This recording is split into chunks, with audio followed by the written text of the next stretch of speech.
Alkisah bermula di tanah Amboin, di mana terdapat sebuah kerajaan yang bernama Darmani. Kerajaan Darmani memiliki raja yang bernama Arka Badrika Pramatya dan sebuah ratu yang bernama Manika Satyawani. Dan mereka dikaruniai seorang anak laki-laki yang diberi nama Aksa Gadi Pramatya. Kerajaan Darmani merupakan salah satu kerajaan yang paling berjaya pada masa itu, di mana sebuah kebutuhan masyarakat tercukupi, penerapan peraturan yang sesuai, dan juga ketegasan sang Raja Arka Badrika Pramatya. Tapi di kerajaan Darmani memiliki sebuah peraturan yang berlaku bagi seluruh masyarakat termasuk semua keluarga kerajaan. Mereka dilarang melewati perbatasan Armenia. Perbatasan Armenia atau utara adalah batas kerajaan Darmani dan kerajaan Dalen. Aksa Gadi Pramatya tumbuh menjadi seorang anak laki-laki yang mempunyai rasa ingin tahu yang tinggi. Kini dia berusia 23 tahun. Pada suatu hari, Pangeran Aksa Gandhi dan prajuritnya ingin berburu ke hutan. Mari kita lanjutkan memburu ke arah utara. Tapi Tuan, itu adalah perbatasan. Memang apa yang terjadi jika seseorang pergi melewati perbatasan itu? Prajurit pun terdiam, karena semua orang tidak tahu mengapa Raja Arka Badrika sangat bersikeras melarang semua orang untuk melewati perbatasan Armenia. Tidak ada salahnya untuk mencoba terlebih dahulu. Sesungguhnya tidak ada yang tidak mungkin sebelum kita mencoba. Mari kita berbicara. Prajuritnya pun mengikuti perintah Aksa Gandhi. Tak lama setelah berpencar, Aksa Gandhi menemui seekor rusa. Dia hendak memanah rusa tersebut, tapi alangkah terkejutnya ia melihat satu busur panah yang berwarna biru yang terlebih dulu tertancap pada tubuh rusa tersebut. Busur siapa itu? Karena rasa ingin tahunya sangat tinggi, Aksa Gandhi pun pergi menyelusuri hutan sembari mencari tahu siapa pemilik busur tersebut. Tak lama, ia bertemu dengan seorang gadis yang sedang duduk beristirahat, lalu ia bertanya, "Apa busur biru itu milikmu?" Dengan cepat, gadis itu bangun dari duduknya dan bersiap-siap dengan memegang katana yang ada di balik bajunya. Aksa Gandhi pun terkejut melihat wanita di hadapannya itu, dengan parasnya yang menawan dan ketegasannya yang sudah terlihat dari wajahnya. Tenang Nona, saya tidak akan melakukan kejahatan. Kenalkan, nama saya Aksa Gani. Nayaka Manikmaya, lalu apa yang mau kamu lakukan? Awalnya saya kesini ingin memburu, tapi saya melihat busur biru ini yang menancap terlebih dahulu pada rusa yang ingin saya panah. Lalu apa hubungannya dengan saya? Apa ini busur milikmu? Busur itu milikku. Dari mana kamu belajar memanah? Aku kecil, aku mempelajarinya sendiri. Apa kamu berkenan untuk berburu dengan saya? Boleh saja, akan tetapi apa yang akan saya peroleh jika berburu denganmu? Semua yang kamu berburu akan menjadi milikmu dan kita menjadi berteman. Baik, ayo kita berburu bersama.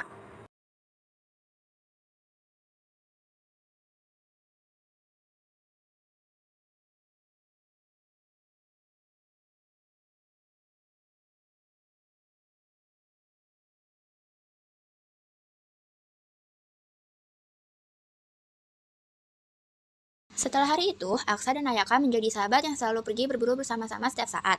Dan di saat itu pun, Pangeran Aksa mulai menyukai temannya itu. Di suatu hari, Nayaka mengajak Aksa ke istananya.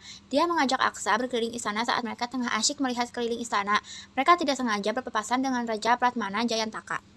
Siapa anak laki-laki itu? Temanku, ayah. Hei pemuda, maukah kau berbicara denganku sebentar? Baik Tuhan. Raja Pramana beserta Aksa pun pergi ke halaman belakang istana.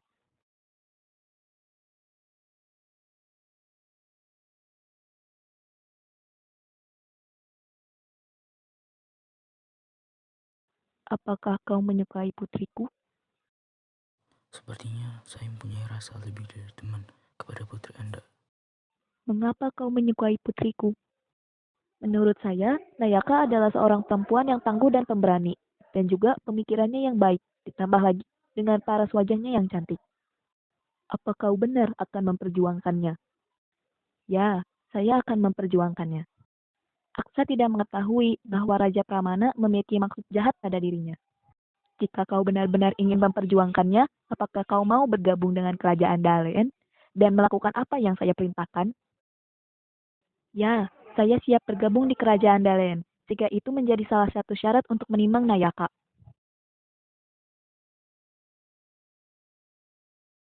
Setelah itu, Aksa pun kembali ke istananya, yaitu kerajaan Darmani. Setelah Pangeran Aksa sampai ke Darmani, ia langsung disambut oleh sang ibu.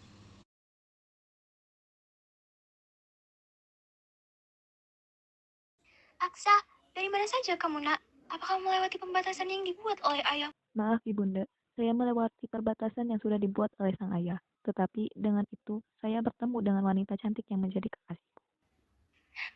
Kenapa kamu berani-beraninya melewati pembatasan itu? Dan wanita yang telah mencuri hati anakku, siapa namanya? Nama ia adalah Nayaka. Lalu kenapa ibu melarang saya untuk melewati perbatasan itu? Apa akan terjadi hal yang Ibu tidak bisa berbahaya? menjelaskannya, nak. Perjuangkanlah wanitamu. Jika ibu boleh tahu, dari kerajaan mana ia berasal, wahai anakku? Ia berasal dari kerajaan Dalian.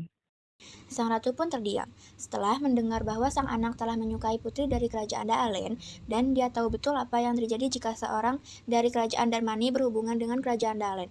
Sang ratu pun menghampiri raja dan memberitahu hal yang telah terjadi pada putra mereka.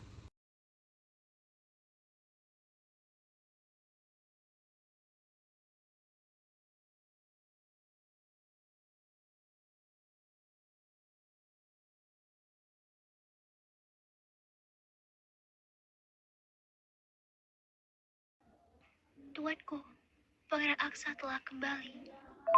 Tuanku, Syukurlah. ia pulang dengan sebuah kabar. Kabar apa yang dibawa oleh pangeran? Dia telah menemukan pujaan hatinya, Tuan. Kabar baik. Cepat beritahu semua masyarakat dan segera persiapkan acara pernikahannya. Tapi Tuan, dia menyukai putri dari kerajaan Dalen. Apa yang harus kita lakukan, Tuan? Apa? Dia telah melanggar peraturan kerajaan. Di mana dia sekarang?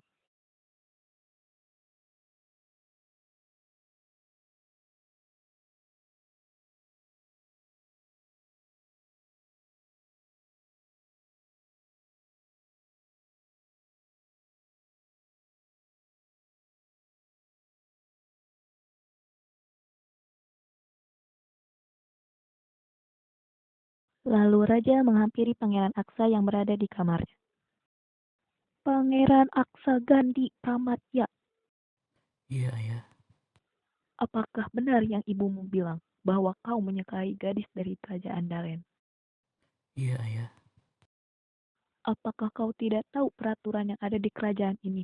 Kau boleh memilih wanita dari kerajaan manapun kecuali Dalen. Sebenarnya apa alasan ayah melarang semua masyarakat serta keluarga kerajaan untuk dekat dengan kerajaan Delen? Bahkan untuk melewati perbatasannya pun tidak boleh. Kamu telah melewati batas Aksa Gandhi Pramatya. Tapi dia pujaan hatiku, ayah. Raja pun keluar dari kamar Pangeran Aksa dan memerintahkan para prajurit untuk mengunci kamar Pangeran Aksa dan menutup semua akses yang ada di kamarnya. Pangeran Aksa yang telah mengetahui bahwa semua akses dari kamarnya telah ditutup sang ayah langsung mencari celah untuk keluar. Bagaimanapun aku harus menemui akses keluar. Aku harus memperjuangkannya. Setelah sampainya di kerajaan Dalen, Pangeran sungguh terkejut melihat apa yang terjadi di depan matanya, di mana di kerajaan Dalen sedang diadakan acara pernikahan. Lalu ia pun bertanya pada salah satu masyarakat.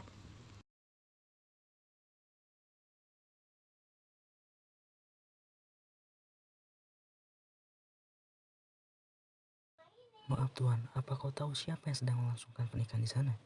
Apakah Tuan tidak tahu? Yang sedang melangsungkan pernikahan di sana itu ialah Putri Manika. Dia dijodohkan dengan Pangeran William. Betapa terkejutnya Aksa mendengar perkataan dari salah satu masyarakat tersebut bahwa ternyata yang sedang melangsungkan pernikahan di sana itu ialah kekasihnya. Lalu ia pun tersadar ternyata selama ini dirinya telah ditipu oleh Raja Pratmana Jayantaka. Dan ternyata Raja Pramatya memiliki rencana jahat untuk menghancurkan keluarganya. Lalu ia pun mengendap-endap masuk ke halaman belakang istana tanpa sengaja. Pangeran Aksa bertemu dengan Putri Manika, ia pun langsung menghampirinya. Putri Manika. Mengapa kau ada di sini? Seharusnya kau tidak ada di sini sekarang. Cepat kembali sebelum ayah dan para prajuritnya tahu. Aku tidak akan pergi jika tidak bersamamu. Mari kita pergi bersama-sama. Putri Manika pun menyetujui perkataan Pangeran Aksa.